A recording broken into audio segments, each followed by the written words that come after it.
देवर्षि नारद बोले, हे धर्मराज युधिष्ठिर, प्रहलाद द्वारा ज्ञान का उपदेश प्राप्त कर समस्त बालक गुरु की बताई विद्या को त्याग कर श्री नारायण का नाम उच्चारण उच्च स्वरों में करने लगे। उसी समय शुंड एवं अमरक आ गए। बालकों की यह दशा देखकर वे भयभीत हो गए और उसी समय हिरण्यकश्यपु के पास जाकर सारा वृत्तांत कहा। अपने पुत्र प्रहलाद एवं अन्य असुर बालकों में नारायण के प्रति ऐसी प्रीति बढ़ती देखकर हिरण्यकश्यपु ने निश्चय किया कि प्रहलाद को मार डालना ही उचित है और उसने क्रोध करके कहा, अरे दुष्ट बालक, मैंने तुझे दंड देकर समझाया कि नारायण का नाम न ले, परंतु तू स्वयं तो बिगड़ ही रहा है, साथ में असुर बालकों को भी पथभ्रष्ट कर रहा है। तूने मेरी आज्ञा का उल्लंघन किया है। नारायण का नाम जप कर तू मेरा शत्रु बन गया है। मुझे मालूम हो गया है कि तेरी मृत्यु के दिन निकट आ गए हैं। तुझे मैं अपने हाथों से मारूंगा। देखता हूँ मुझ काल के हाथ से तेरा नारायण तेरी रक्षा कैसे करता है।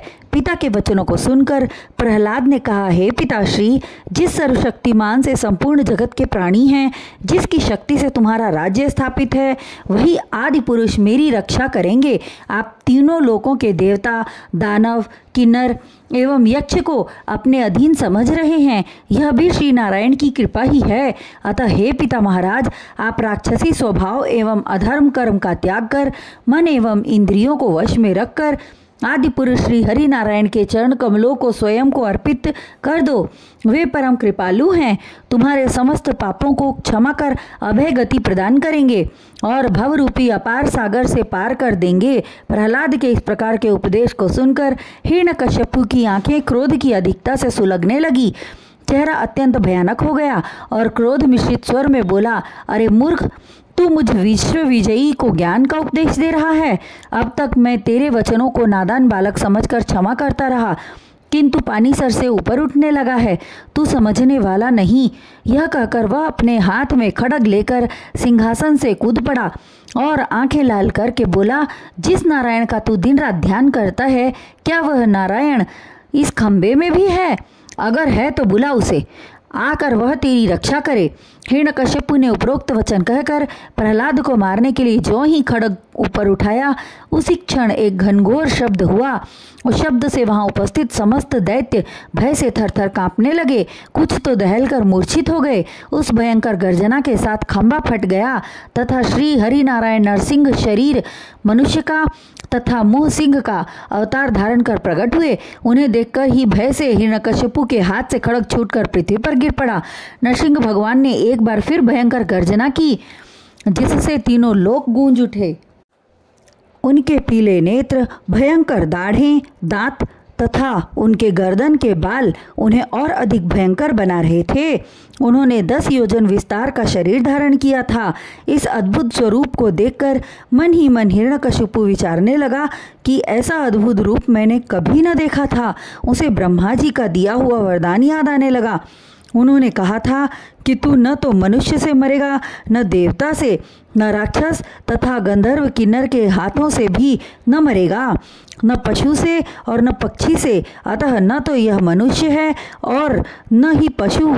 उन्होंने कहा था कि न तू रात में मरेगा न दिन में, और इस समय संध्या का समय है। ऐसा प्रतीत हो रहा है कि ब्रह्मा जी का वचन सत्य होगा। यह मेरा काल बनकर उपस्थित हुआ है।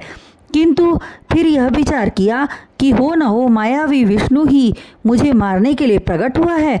मैं अत्यंत बलशाली हूँ, यह मेरा क्या बिगाड़ लेगा। यह कहकर वह अपनी गदा लेकर नरसिंह भगवान पर टूट पड़ा, किंतु नरसिंह भगवान ने उसे इस तरह पकड़ लिया जैसे सर्प चूहे को पकड़ता है, और हुंकार करते हुए उसकी गदा छीनकर एक ओर उछाल दिया और भयंकर अट्टहास करते हुए अपनी जांघों पर लिटा लिया। तत्पश्चात बोले, हे दैत्यराज, तुझे ब्रह्मा जी का वरदान मिला है कि न तू मनुष्य से मरेगा न पशु से। तो मेरा यह स्वरूप न पशु का है और न मनुष्य का, और न ही देवता किन्नर यक्ष आदि का।